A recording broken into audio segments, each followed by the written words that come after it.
తెలుగు ప్రేక్షకులందరికీ నమస్కారాలు. పూర్వం సౌనకాది మహామునులు సూత మహర్షితో స్వామి, మేము మీ ద్వారా అనేక వ్రత కథలను విన్నాము. ఇప్పుడు లోకంలో దారిద్ర్య నివారణకు చేయవలసిన వ్రతం గురించి తెలుసుకోకోరుచున్నాము. కావున దారిద్ర్య నివారణకు చేయవలసిన వ్రతం గురించి మాకు సవివరంగా చెప్పండి స్వామి అని అడిగారు. అప్పుడు సౌనకాది మహామునులతో సూత మహర్షి ఇలా చెప్పసాగారు. లోకంలో దారిద్ర్య నివారణకు ఒక వ్రతం కలదు. అది నేను మీకు చెబుతాను, శ్రద్ధగా వినండి అని ఎలా చెప్పసాగారు.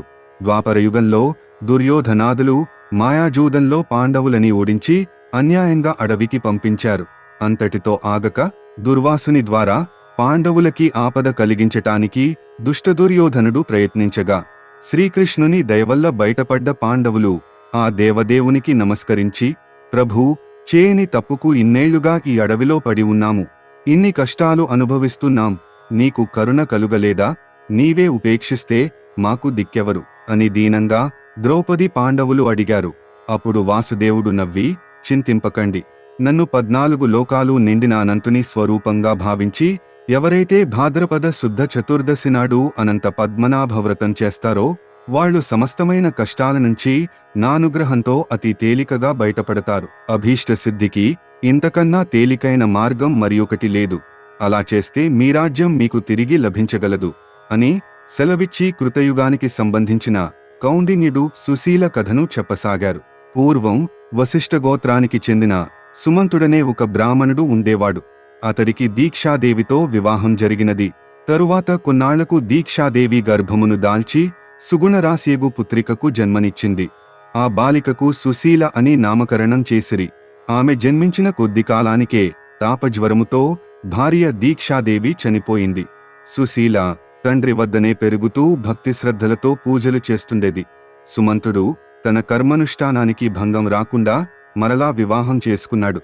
కాని ఆ సవతి తల్లి కూతురుని అనేకమైన బాధలు పెడుతుండేది. సుశీలకు యుక్త వయస్సు రాగానే సుమంతుడు తన కూతురుని కౌండిన్యుడనే యోగుడైన వరునికిచ్చి వివాహం చేశాడు. అత్తవారింటికి వెళ్లే ముందు సారే చీరా పెట్టి కూతురుని పంపుదామంటే ఆ గయ్యాలి ఒప్పుకోలేదు. చివరికి ఆమెకి తెలియకుండా కొంచెం గోధుమ పిండిని మూటగట్టి కూతురుకిచ్చి పంపాడు. కొత్త దంపతులిద్దరూ మధ్యాహ్నం ఒక ఏటి వద్ద ఆగి సేద తీరుతూ ఉండగా అక్కడ కొందరు స్త్రీలు ఎర్రటి చీరలు కట్టుకొని ఏదో వ్రతం చేస్తూ ఉండడం సుశీల గమనించి అదేమిటో, ఆ వ్రత విధానం ఏమిటో చెప్పమని ఒక ముత్తైదువని అడిగింది. అప్పుడు ఆ ముత్తైదువ, దీనిని అనంత పద్మనాభ వ్రతం అని అంటారు. ఇది భాద్రపద శుద్ధ చతుర్దశి నాడు చేయాలి.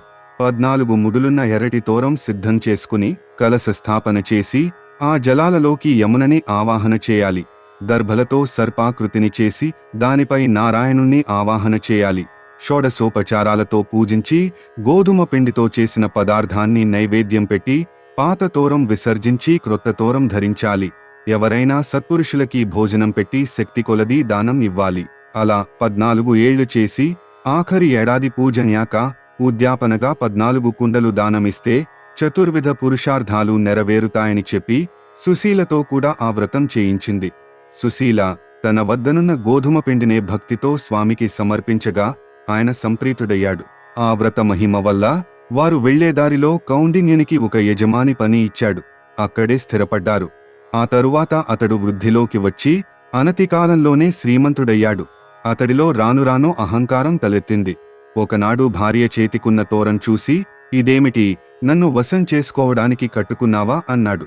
సుశీల చెంపలు వేసుకుని అనంత వ్రతం గురించి చెప్పి తమ అభివృద్ధికి కారణం అదే అని చెప్పింది. అతడు పగలబడి నవ్వి, మన అభివృద్ధికి కారణం నా శక్తి సామర్థ్యాలే తప్ప ఈ వ్రతాలు పూజలు కాదు అంటూ ఆ తోరం విప్పేసి నిప్పుల్లో పడేశాడు. కొద్దికాలంలో అతడి జీవితంలో అన్ని విధాలా పతనం ప్రారంభమయ్యింది. ఈలోపు వారింట దొంగలు పడి సర్వం దోచుకుపోయారు. అతడి అహంకారం అణిగి అనంతుని దర్శించేదాకా ఉపవాసం ఉంటానని మ్రొక్కుకుని అనంత పద్మనాభ దర్శనం ఇవ్వు అంటూ ఆర్తితో పగలనక రాత్రనక చెట్టు పుట్టా తిరిగాడు.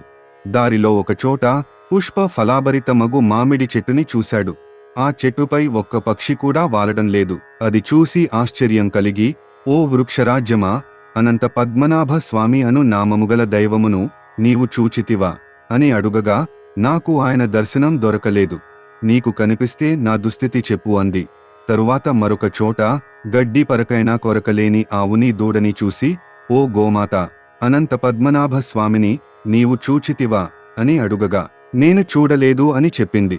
తర్వాత కొంత దూరంలో పచ్చికలో నిలుచున్న ఒక వృషభమును చూసి, ఓ వృషభరాజా, నీవు అనంత పద్మనాభ స్వామిని చూచితివా అని అడుగగా, వృషభము కూడా నేను చూడలేదని చెప్పింది. తర్వాత మరికొంత దూరం వెళ్ళాక ఒక చోట మనోహరమైన 2 కొలనులు కనిపించాయి.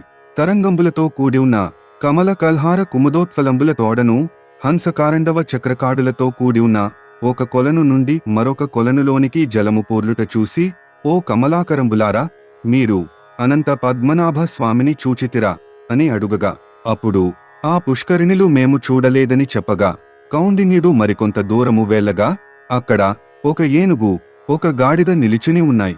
వాటిని కూడా మీరు అనంత పద్మనాభ స్వామిని చూచితిరా అని అడుగగా, అప్పుడు అవి కూడా మేము చూడలేదు అని చెప్పాయి. అంతటా కౌండిన్యుడు, స్వామి, నన్ను నీ దగ్గరికి తీసుకోవు అని ఎంతో విచారముతో, బాధతో రోదిస్తూ మూర్ఛబోయి పడిపోయాడు. అప్పుడు భగవంతునికి కృప కలిగి భగవంతుడు వృద్ధ బ్రాహ్మణ రూపదారుడై కౌండిన్యుని చెంతకు వచ్చి, ఓ విప్రోత్తమ, ఇటు రమ్మని పిలుచుకుని తన గృహమునకు తీసుకుపోయెను.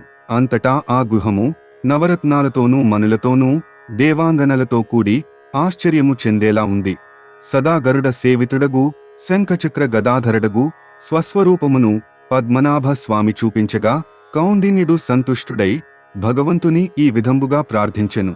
నమో నమస్తే వైకుంఠ శ్రీవత్స శుభాలాంఛనత్వ నమస్మరణాత్ పాపమశేషం నః ప్రణశ్యతి.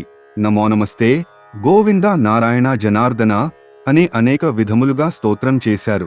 అందులకు అనంత పద్మనాభ స్వామి సంతుష్టుడై, ఓ విప్రోత్తమ, నీవు చేసిన స్తోత్రంబుచే నేను ఎంతో సంతోషించితిని. నీకు ఎన్నడూ దారిద్ర్యము రాకుండా అంత్యకాలమున శాశ్వత విష్ణులోక ప్రాప్తి కలుగుతుందని వరము ఇచ్చారు. కౌండిన్యుడు తన జన్మకు సాఫల్యం కలిగిందని భావించాడు. తరువాత కౌండిన్యుడు అనంత పద్మనాభ స్వామితో, దేవాదిదేవా, నేను దారిలో చూసిన మామిడి చెట్టు, ఆవు దూడ, వృషభము, 2 కొలనులు, ఏనుగు, గాడిదల యొక్క వింత ప్రవర్తనకు కారణం ఏమిటి అని అడిగాడు. అప్పుడు అనంత పద్మనాభ స్వామి నవ్వి, పూర్వము ఒక బ్రాహ్మణుడు సకల విద్యలు నేర్చుకుని తనకి వచ్చిన విద్యను ఎవ్వరికీ నేర్పించకుండా తన జీవితమంతా వ్యర్థవాదనలతో గడిపినాడు. కనుకనే ఎవ్వరూ ఉపయోగించలేని మామిడి చెట్టు వలె జన్మించినాడు. పూర్వము ఒక అతను మహాభాగ్యవంతుడై కూడా ఎన్నడూ ఎవ్వరికీ, ఆఖరికి బ్రాహ్మణులకు కూడా అన్నదానం చేయనందున గోవుగా జన్మించి గడ్డి పరకనైన కొరకలేక పచ్చిగడ్డిలో తిరుగుచున్నాడు. పూర్వము ఒక రాజు ధనవంతుడై కూడా బ్రాహ్మణులకి చవిటి భూమిని దానం చేసినందుకు ఆ రాజు వృషభంలా అడవిలో తిరుగుతున్నాడు. ఒకరికొకరు దానమిచ్చి పుచ్చుకున్న అక్క చెల్లెల్లే నీవు చూసిన ఆ 2 కొలనులు.